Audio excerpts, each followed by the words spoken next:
요한복음 21장 1절에서 14절 말씀인데요. 우리가 아까 찬양할 때 꿈과 환상 중에 우리에게 계시로 말씀하셔서 이렇게 찬양했었는데, 우리가 하나님께서 우리에게 말씀하실 때 그러한 비전으로 우리에게 말씀하신다고 저는 믿습니다. 그래서 이 시간에 좀 본문 제가 나레이션 할 텐데 여러분들이 눈을 감고서 상상력을 동원해서 이 본문을 읽었으면 좋겠습니다. 제가 1절부터 14절까지 본문 읽을 때 여러분들 잘 들어주시기 바랍니다. 그 후에 예수께서 디베랴 바다에서 또 제자들에게 자기를 나타내셨으니 나타내신 일이 이러하니라.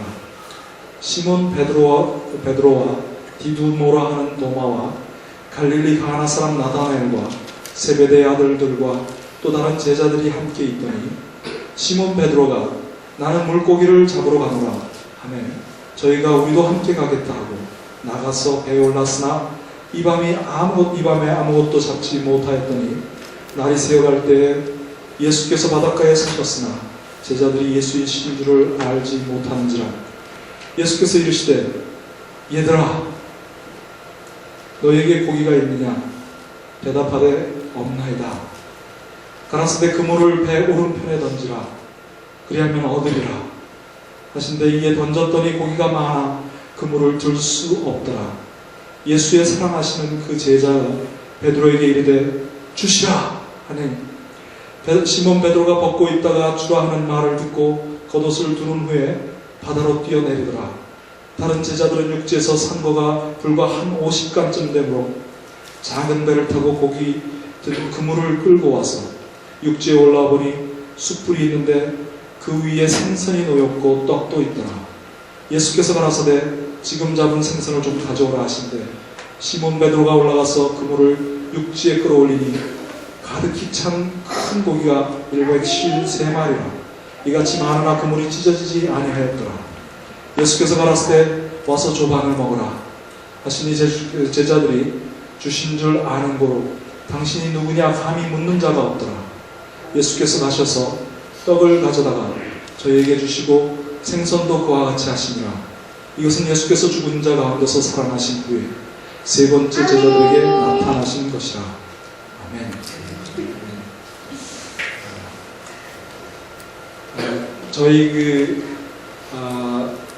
사역의 웹사이트도 있지만은 페이스북 요새 주로 페이스북에 이제 저희들이 글을 업데이트해 갖고서 이제 찬양인재님 글을 올려주시고 또 저희 설교도 이렇게 동영상으로 올라가고 있는데 페이스북에 이 배경 화면이 물속으로 깊게 들어가는 물고기 꼬리가 그려져 있어요.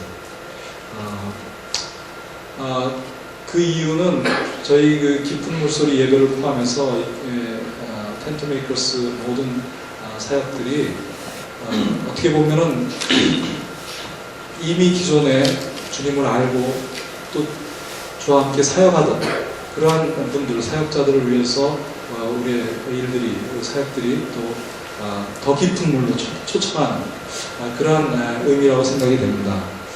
이곳에 오신 여러분들도 동일하게 단지 그냥 평신도라고 생각하지 마시고 주님의 제자로서 하나님께서 우리를 더 깊은 곳으로 부르시는 초청에 응답하는 분들이라고 생각이 됩니다.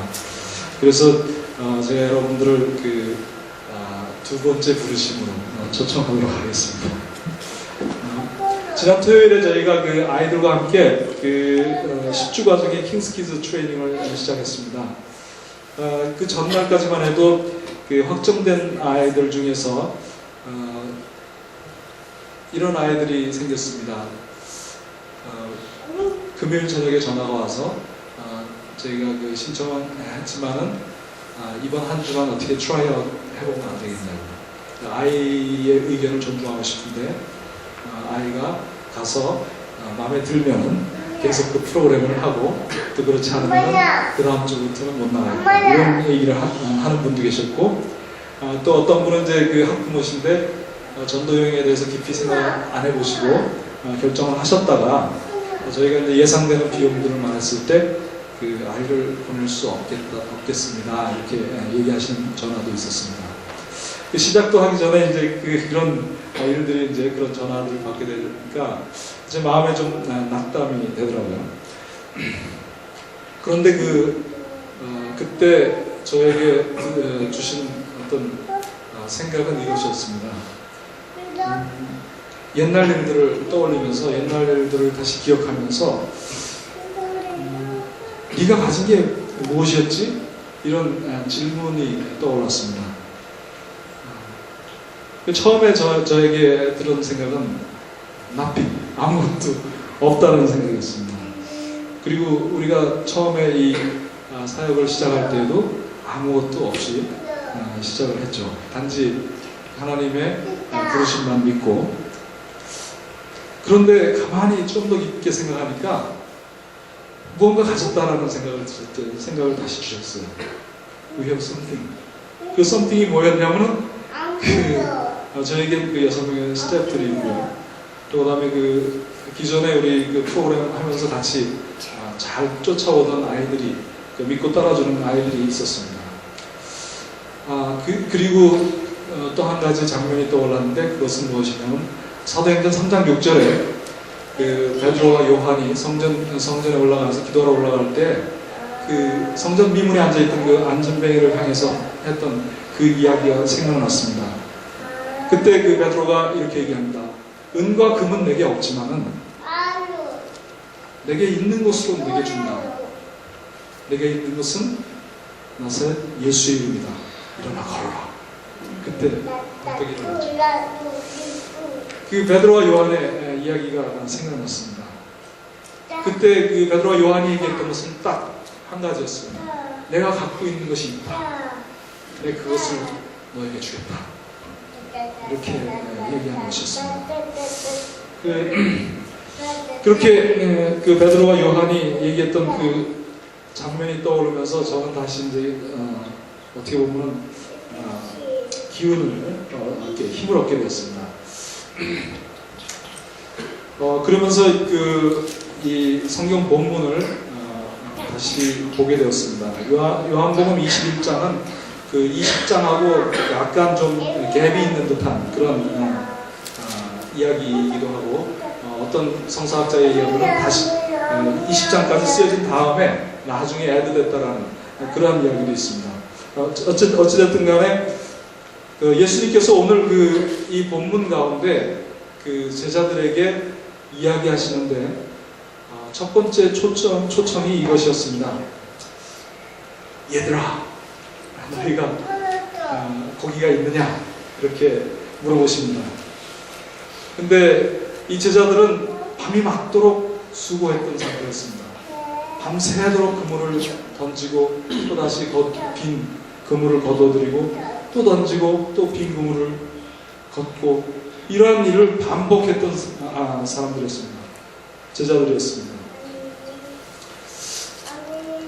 근데 저한테 눈에 콱 들어온 건 뭐냐면 얘들아 하는 이 음성이었습니다. 얘들아. 예수님께서 분명히 제자들에게 때로는 친구들이라고도 얘기하시고 때로는 얘들이라고도 얘기하십니다. 어떨 때는 사역에 실패하고 돌아온 제자들에게 이 믿음 없는 세대들이여 이렇게 얘기하신 적도 있습니다.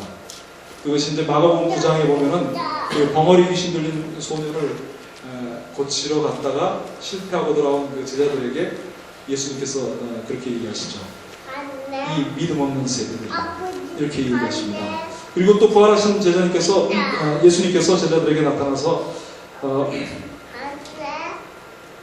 얘기하실 때 이렇게 이야기하고 있습니다. 얘들아. 근데 이 NIV 성경에는 friends라고 되어 있는데 원래 원어적인 의미는 children 하는 게 맞습니다. 원어의 헬라어 원어는 파이디아 이런 말로 예수님께서 제자들을 부르고 계십니다. 파이디아라는 말은 파이디온, 어린아이들의 복수형이죠. 어린아이들로 보시고 이 제자들을 초청하고 있습니다. 너희가 고기가 있느냐? 근데 이런 파이디아 하는 이런 부르심으로 제자들을 부르신 것이 이것이 처음이 아니라 몇 번이고 그렇게 반복되고 있습니다.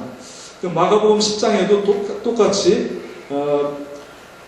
부자 청년이 와서 예수님께 내가 어떻게 해야 천국에 갈 수 있습니까? 영생을 얻을 수 있습니까? 물어봤을 때에도 예수님께서 부자 청년하고 대화를 마치신 다음에 부자가 천국에 가는 것은 낙타가 바늘구멍으로 들어가는 것보다 어렵다라고 얘기하시죠.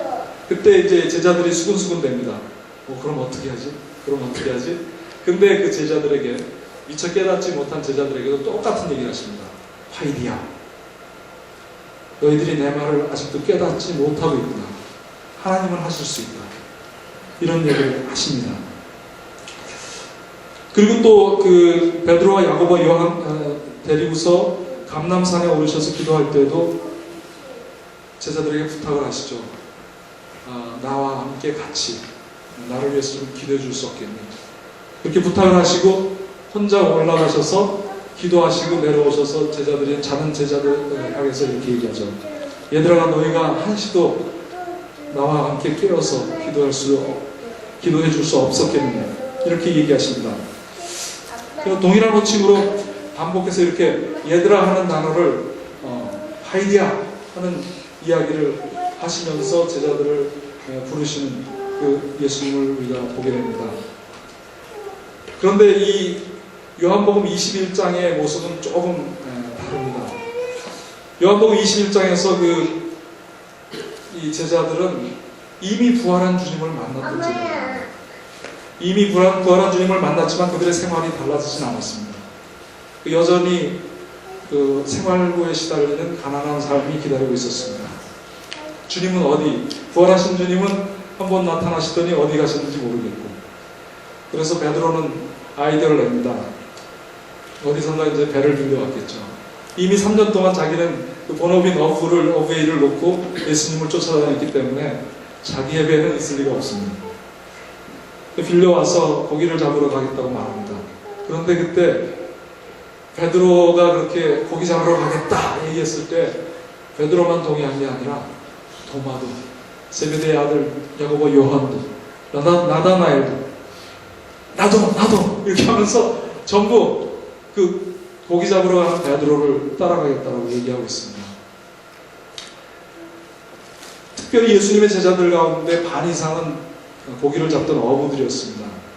그리고 이들이 다시 삶의 현장으로, 부활하신 예수님을 만났지만은 그 마음 가운데 확신이 없는 채로 삶의 현장으로 돌아왔을 때에는 저들에게 남아있는 것은 아무것도 없었습니다. 그래서 베드로는 고기 잡으러 가자. 베드로의 아이디어는 그거였습니다. 그리고 거기에 동조해서 제자들이 다 그 배에 오르게 됩니다. 이 제자들이 경험했던 것은 정말 놀라운 일들이었습니다. 예수님께서 나사로를 일으키는 것도 봤고요. 또 야이로의 딸이, 죽은 야이로의 딸을 달리타쿰 하면서 일으켜 세우는 것도 봤고요. 귀신을 내어쫓는 것도 봤고, 또 많은 군대 귀신 들렸던 병자도 고치는 것도 봤고, 그러한 많은 일들을 보았음에도 불구하고 이들은 자기들의 자리에 돌아와서 결국에 그 배를 타고서 빈 그물만 계속 던지고 있습니다. 밤이 맞도록 그물을 던지는데 한 번, 두 번, 세 번, 네 번 반복해서 쏟아지는 그 빈 그물에서 이 제자들이 무엇을 생각했을까요?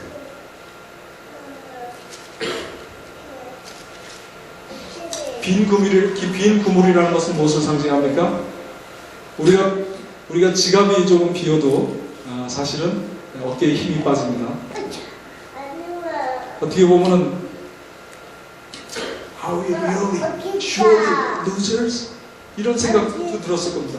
정말 우리가 이 루저가 아니야? 이거? 근데 그 안에는 누가 있었다고 했습니까? 베드로도 있고, 그 안에는 요한도 있고, 예수님을 사랑하는 자 요한도 있고, 나다나엘도 있고, 토마도 있고. 베드로는 어떤 사람입니까? 마가복음 8장 29절에서 주는 그리스도시요 살아계신 하나님의 아들입니다 라고 최초로 주님에 대해서 고백하고, 또 주님이 너에게 그것을 사실을 알게 하신 이가 하늘에 계신다 라고 칭찬을 들었던 그런 제자였습니다. 그리고 야고보와 요한은 어떤 자입니까? 그 엄마가 와서 주님께서 보좌에 앉으실 때 하나는 우편에, 하나는 좌편에 앉게 해주세요. 그 야고보와 요한을 데리고 와서 그렇게 얘기했을 때 그 두 아들도 끄떡끄떡하면서 거기에 동조하고 거기에 동의하고, 그런 정도로 사랑을 받았던 주님의 제자들이었습니다. 물론 그 제자들 안에 그 동요가 일어났긴 했지만 그 주님의 사랑하는 제자들이었습니다. 근데 주님의 손을 만져보고 내가 확실하면 주님이 부활하신 것을 믿겠습니다 했던 그 도마도 그 자리에 있었고, 이러한 제자들이 지금 하는 것은 빈금으로 계속 던지고 있는 겁니다. 한 번, 두 번, 세 번 계속 빈금을만 던지고 또 걷고 있었습니다. 근데 이 이야기는 사실은 우리들에게도 해당된다라고 생각이 들었습니다. 우리가 사역을 하면서 또 혹은 주의 일을 하면서 경험하게 되는 그 빈그물이 얼마나 많습니까? 주님께서는 큰 일들을 우리 앞에서 행하셨고 또 그것을 우리가 경험하기까지 했었는데, 막상 우리 힘으로 무엇인가 해보려고 했을 때 우리에게 돌아온 것은 빈금을 뿐인 그러한 경험들을 했던 적이 우리에게 얼마나 많습니다. 그런데 그 새벽에 주님께서 제자들을 향해서 이렇게 부르십니다. 화이디야, 너희가 고기가 있느냐? 배 오른편에 그물을 던져라. 주님이 그 빛에 서서 제자들을 향해서 그렇게 얘기하고 있습니다. 그때 제일 먼저 주님을 알아차린 그 주님의 사랑하는 제자 요한이 주님이시다! 그 말이 떨어지자 무섭게 베드로가 옷을 입고 바닷속으로 뛰어들죠. 근데 그렇게 해변에 도달했을 때 그 앞에 이렇게 진설되어 있던 것이 무엇이었습니까? 주님이 이미 잡은 고기로 굽고 계셨고, 그 다음에 빵이 있었고 숯불이 놓여 있었고, 이 장면이 참 저는 굉장히 이상하다고 생각했습니다. 밤새도록 어부들은 고기를 낚았는데 하나도 잡지 못했는데 목수이신 예수님께서는 고기를 잡아서 굽고 계셨어요. 밤이 맞도록 아마 예수님은 낚시를 하셨는지 모르겠어요. 한 마리씩, 두 마리씩, 12마리면 충분하겠다 해서 제자들을 위해서 낚시하셨는지 모르겠어요. 근데 참 그 초보 어부인 목수이신 예수님의 낚시에 걸린 그 순종하는 물고기들 때문에 그 화덕에 고기들이 놓여 있었습니다. 이 순종하는 물고기는 제 이야기가 아니라 어떤 목사님이 순종하는 물고기에 대해서 얘기를 하시더라고요. 저희가 그 DTS 할 때였는데, DTS 끝 무렵에 저희가 그 학생 중에 몇 명이 그 배를 빌려서 바다로 나가서 이제 낚시를 하자라고 의기투합해갖고 배를 반나절 빌려갖고 나간 적이 있었습니다. 그 하와이의 그 앞바다가 굉장히 푸르고 아름답습니다. 근데 고기는 아는 사람만 잡습니다. 저희가 그 선장이 인도하는 대로 그 어군이 형성되어 있는 지역에 가서 참치를 낚게 해줬는데 전부 다 한 마리씩 아주 쉽게 잡았어요. 근데 두 번째로 이제 선장이 우리에게 제안한 건 뭐냐면, 거기 탄 그 초보 어부들에게 제안한 건 뭐냐면, 우리가 좀 더 먼 데 가서 큰 고기, 그 블루마린을 잡아보자고 했습니다. 그래서 그 블루마린을 잡으려고 그냥 반나절을 돌아다니는데 그 떼학볕 아래서 정말로 한 마리를 잡지 못했습니다. 그런데 마지막에 우리가 이제 배를 예약한 시간이 다 됐기 때문에 돌아가자, 이제 항구로 돌아가야 되겠다고 결정을 하고서 돌아오는 순간에 그 배에 걸어놨던 굉장히 큰 낚싯대에 한 마리가 탁 걸렸습니다. 그러다 그 걸린 블루마리는 정말 큰 거였습니다. 이제 이 팔을 벌린 그 길이보다도 큰 고기였는데 거의 한 40분을 씨름하다가 결국 이제 선장의 도움을 받아서 끌어올릴 때는 그 야구방망이로 기절을 시킨 다음에 끌어올렸어요. 근데 거기에 탑승했던 초보 어부들 중에 지금 LA에서 사역하시는 유진수 목사님이라고 계시는데 유진수 목사님이 이 얘기 하시더라고요. 야, 정말 그렇게 우리가 떼빼달아서 고기를 잡으려고 이 고기를 잡으려고 애를 썼는데 순종하는 고기는 이 고기 하나뿐이다. 순종하는 물고기는 그 한 마리였습니다. 근데 예수님께서도 오늘 밤이 맞도록 제자들을 위해서 낚싯대를 들이고 아마 낚시를 하셨을 것입니다. 그런데 순종 안 하는 저 제자들을 위해서 순종하는 물고기를 바닥에 올려놓고 기다리고 계셨습니다. 제자들이 수고해서 잡은 물고기는 153마리의 고기였습니다.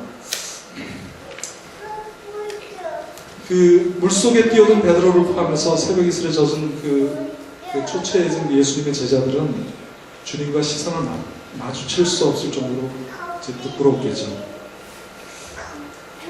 이렇게 주님이 초대한 해변가의 식탁에는 정말 풍성하게 준비되어 있었습니다. 누가 한 것입니까? 바로 주님이 하신 것이죠. 제자들이 한 것이 아니라 제자들이 한 것은 밤새 헛물 캐는 일이었습니다. 그러나 주님께서는 이들을 다시 한번 두 번째 부르시기 위해서 이들을 위해서 아침에 정말 조찬을 준비해 놓고 계신 것입니다. 아마 이 물고기라는 표시가 제 생각에는 초기 초대 그리스도인들의 표식으로 사용됐었는데 이 그리스도인들이 표식으로 사용할 때 문양 자체가 사실은 여러 가지 의미를 가졌다라고 생각이 듭니다.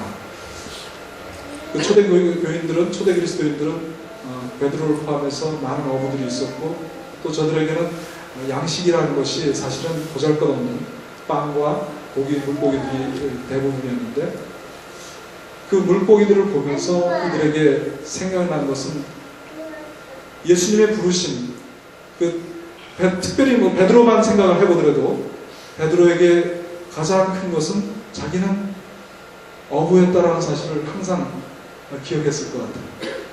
그런데 예수님이 나를 갈릴리 해변에서 나를 부르셨지. 그것뿐이 아니었어. 물고기 문양을 볼 때마다 바로 두 번째로 부활하신 예수님께서 조찬을 준비해 놓으시고 나를 부르셨지. 두 가지 기억들이 다 떠올랐을 것입니다. 이것은 무엇입니까? 하나님께서 저들을 위해서 공급하신다는 공급의 약속과 함께 주님이 제자들과 함께 하신다는 약속도 포함하고 있는 것이라고 생각이 됩니다. 그들을 향해서 주님은 따뜻한 고기와 빵을 내어밀고 있습니다. 그리고 얘들아 하고 말씀을 꺼내기 시작합니다. 우리 인생에 있어서도 이런 두 번째 부르심은 꼭 필요하다고 생각됩니다. 특별히 우리가 정말 고난의 골짜기에 있을 때 우리가 철저하게 우리의 연약함을 깨닫게 되었을 때 주님께서 우리를 불러주신 하이디오 하는 그 소리를 우리가 들어야 된다고 생각합니다. 이 말씀은 너희들 참 어리석구나 얘들아 이러는 것이 아니라 정말 긍휼한 마음으로 주님께서 제자들을 향해서 부르셨던 부르심이라고 생각합니다. 얘들아 따스함이 있는 그러한 두 번째 부르심을 이 제자들이 오늘 경험하고 있는 것입니다. 그런데 제자들만 경험했던 것이 아니라 성경에 보면 모세도 역시 두 번째 부르심을 겪었죠. 그가 40년을 장인 이드로 밑에서 정말 양들을 치면서 광야에서 있을 때 물고떨기 가운데 주님께서 나타나셔서 베드로에게 말씀하시죠. 애굽으로 들어가라. 또 엘리야도 역시 두 번째 부르심을 받지 않았습니까? 두 번째 초청을. 엘리야가 그 갈멜산에서 승리로 헌화하고 있을 때 저가 그 자기를 죽이려고 쫓아오는 그 여왕을 피해서 로뎀나무 아래에서 경험했던 것이 두 번째 부르심이었습니다. 그때는 빵만 있었던 것이 아니라 물도 같이 있었어요. 근데 물과 빵을 하나님의 천사가 나타나서 한 번, 두 번 이렇게 먹이기 시작했습니다. 그때 어떻게 됐습니까? 이 엘리야가 일어나서 40주야를 달렸다고 했습니다. 하나님의 산에 이를 때까지. 그런 두 번째 부르심을 오늘 이 제자들이 경험하고 있는 것입니다. 이젠 주님과 이제 베드로와 대화가 그 이후에 시작되죠. 주님은 이렇게 그 빵을 떼시면서, 떡을 떼시면서 제자들을 가르치신 적이 여러 번 있었습니다. 저들을 격려하신 적이 여러 번 있었습니다. 그 신약의 부활하신 예수님께서 그 엠마오로 내려가는 제자들에게 나타나신 것도 어떻게 보면은 그 빵을 떼실 때, 엠마오에서 그 두 제자들과 빵을 떼실 때 저들의 눈이 열려서 주님을 알아보지 않습니까? 그리고 그들은 어디로 갑니까? 내려가던 길을 다시 턴어라운드 해놓고 다시 예루살렘으로 올라가지 않습니까? 근데 그 엠마오로 내려가는 그 두 제자를 향해서 그 예수님께서 같이 옆에서 동행하시면서 얘기를 나누시는 걸 보면은 참 이상해요. 왜냐하면 그 제자들이 주님께 그 예루살렘에서 일어났던 모든 일을 설명하고 있는데 실제로는 그 사건의 주인공이면서 너희들에게 무슨 일이 있었니? 하면서 묻고 계시죠. 함께 하시기 위해서. 실망한 제자들과 함께 하시기 위해서. 같이 길을 걷고 그 오리나 되는 한 2.5마, 3.5마일 되는 그 거리를 같이 걸으면서 그러면서 차근차근 그 모세의 글과 선지자의 글을 풀어서 그분이 바로 그리스도시다라는 것에 대해서 설명해 주고 그리고 저들과 함께 저는 식탁을 대하고 빵을 떼신 후에 사라지지 않습니다.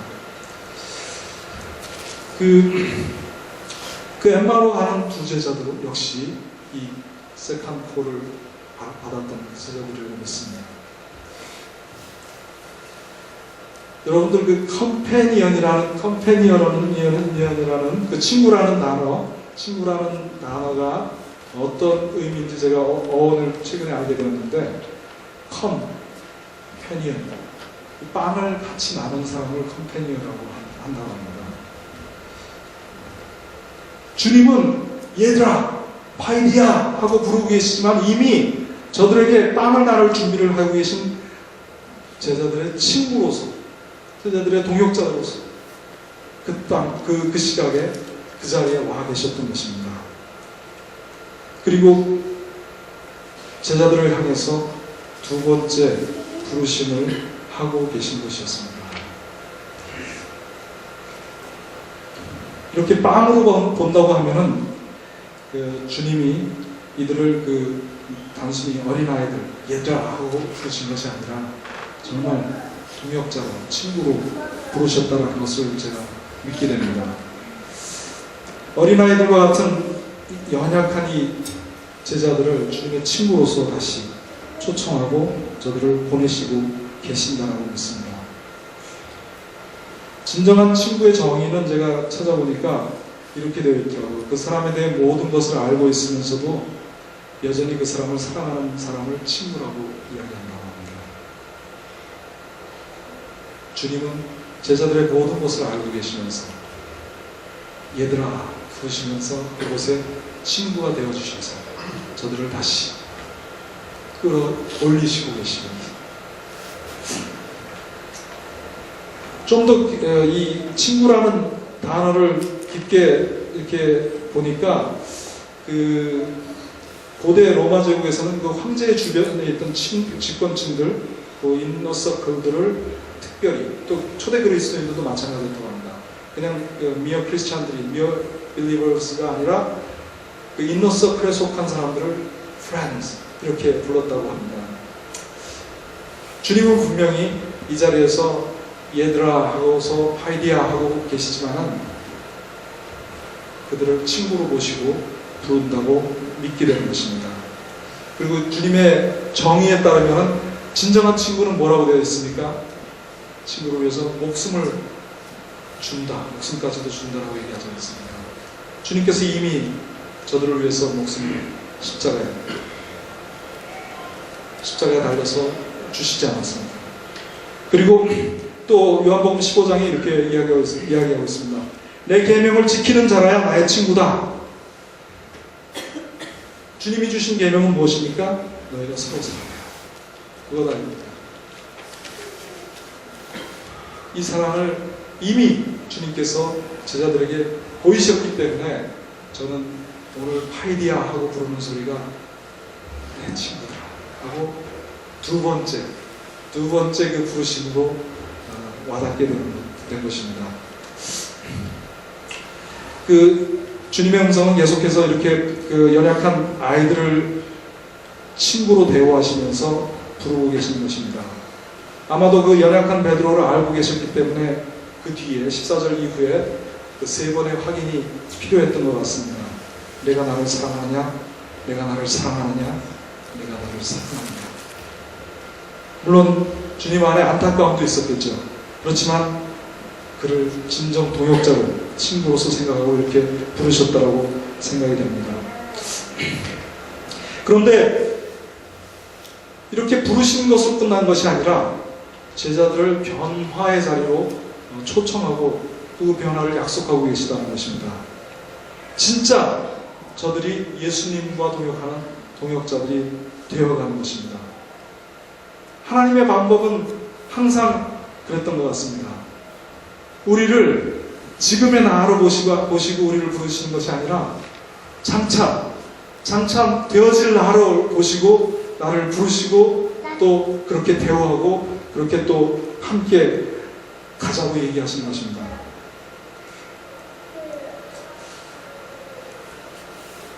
그 성경에 우리가 잘 아는 야곱의 이야기도 우리가 잘 알죠.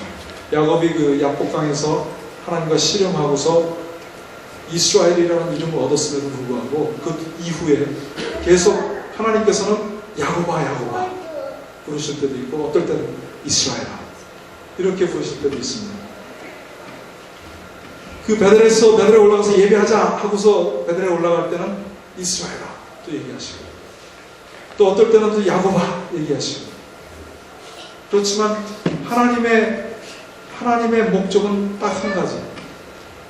그 야곱을 이스라엘로 모시고 계속적으로 동행하신다는 것입니다. 그에게 물론 새 이름을 주셨죠. 새 이름을 주셨지만은 그의 삶과 동행하시면서 계속적으로 너는 이스라엘이야. 이렇게 말씀하고 계신 것입니다. 계속적으로 그 새 이름의 그 사람으로 변화시켜가고 계신다는 것입니다. 그러면 우리가 받을 수 있는 우리가 변화의 장소는 어디이겠습니까? 우리가 주님께서 부르신 그 삶의 현장이 바로 우리의 변화의 장소. 우리가 정말 앞으로 그 새 이름의 그 사람으로 변화될 그곳이라는 것입니다. 어떤 분이 어떤 목사님이 이렇게 얘기하시더라고. 사람이라는 것이 살아가는 것이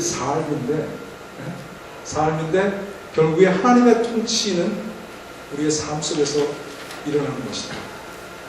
그리고 우리가 그 삶을 살아내야 할 그 새 이름을 알고서 그리고 그 계시가 담겨진 그 삶을 그 현실을 읽어낼 때 비로소 우리가 세상이 감당치 못하는 사람이 된다는 것입니다. 비로소 우리가 이스라엘이 되고 비로소 우리가 그 하나님의 두 번째 부르신 그 사람으로 서게 된다는 것입니다. 그 부르심의 사명을 알고 사는 그 삶이 되는 것이죠. 우리를 그 변화의 장소로 또 초청하고 계시다고 믿습니다. 그래서 예수님께서 베드로에게 세 번 물으시고 네가 나를 사랑하냐 보시고 또 장차 네가 어떻게 될 것에 대해서 얘기하시고 이렇게 두 번째 부르시면은 데스티네이션이 분명한 그러한 부르심으로 우리를 초청하신다는 것입니다.